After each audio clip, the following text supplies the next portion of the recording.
Hi guys, Tim again with Southern Exposure. Welcome to another episode. What we're planning on doing today is we're going to end up taking and building a hog trap. Let me show you the reason why. Okay, the issues we're having here is, as you can see, all this ground is getting rooted up. I just planted winter rye up in here. And you can see all that stuff's rooted up right in there, all the way down. We have a pretty big hog problem. Very big. We got them digging trenches over here. I mean, they have just completely devastated this entire area over here.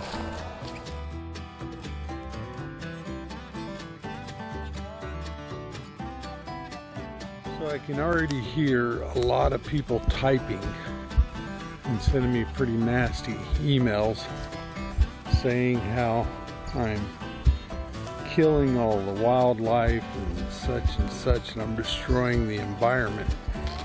Well, wild pigs are not native. They're feral. So they, at one point in time, probably 300-400 years ago, 500 years ago, the Spanish brought them over, and they got away. And pigs have up to 2 litters a year. You know, we're talking 2 litters, probably anywhere from 9 to 12 piglets each. I just want to get 1 or 2 hogs. As you get 1 or 2, and then the rest of them will end up leaving you alone for a while. And I'm good with that, because I get 1 or 2, I'm putting them in the freezer. Maybe I can get a sow and get her piglets. That would be a good one. That'd be a good trade-off. So let's get on up here and start building this. Only thing I'm doing is I'm building a standard sliding door live trap.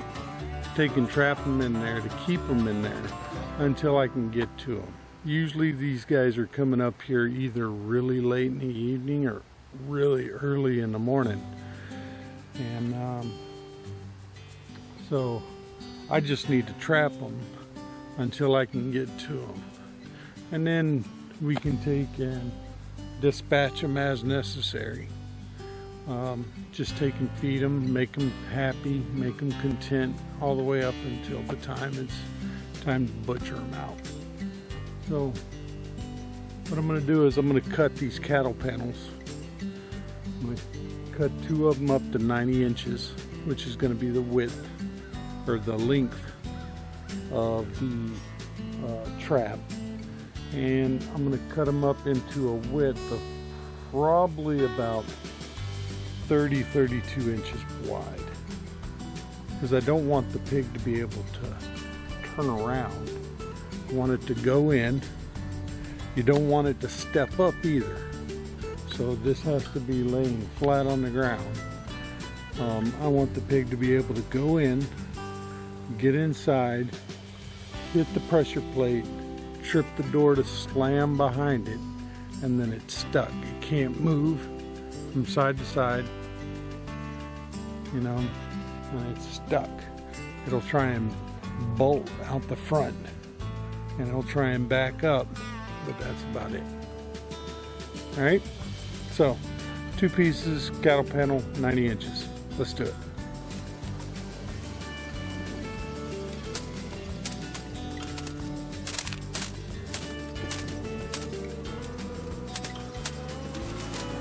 All right, now I'm going to cut 2 strips, 30 inches wide, 90 inches long, and that's going to be the top and the bottom of the pen.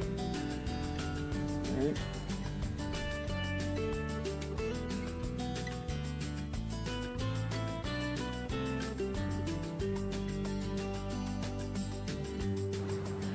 All right, now I'm going to cut the remainder, which if you got cattle panel, should be the bottom half right here, which means closer.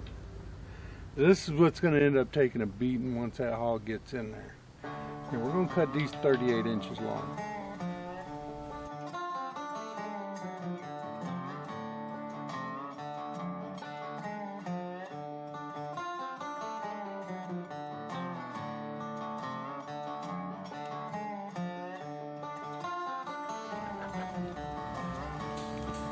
All right, now that we got these two pieces cut, the reason why we ended up doing that is because what we're going to do is we're going to take these two pieces and we are going to weld them together like this.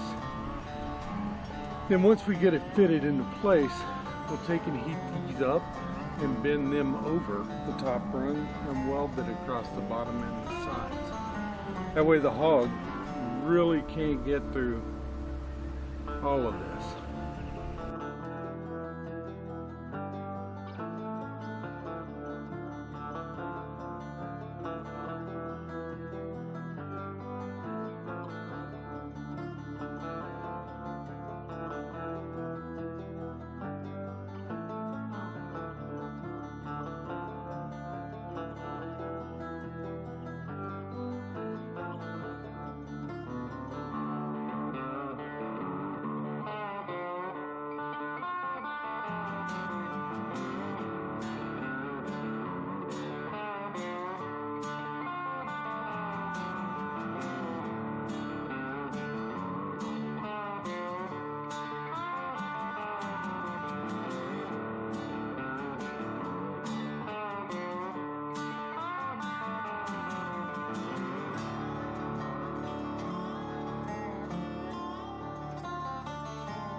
Now we're going to cut some angle iron pieces to run across the bottom. So that way when the hog goes in it and it tries to flip around inside of the pin, it doesn't cause the pin to roll over. So we'll go ahead and cut them out now.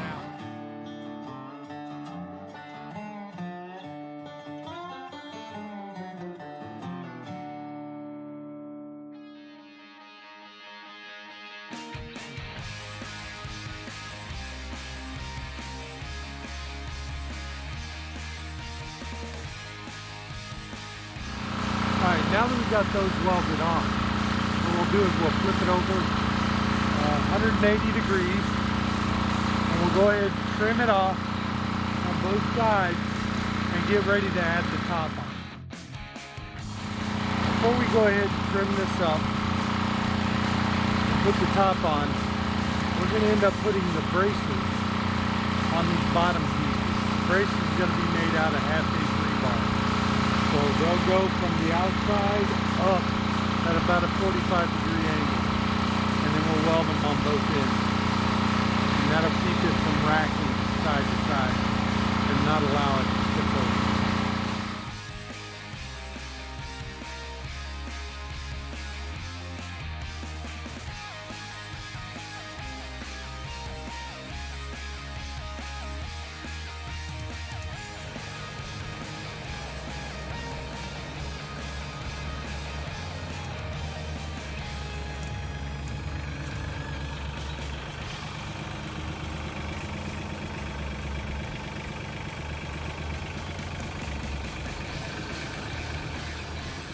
Say cheese, y'all.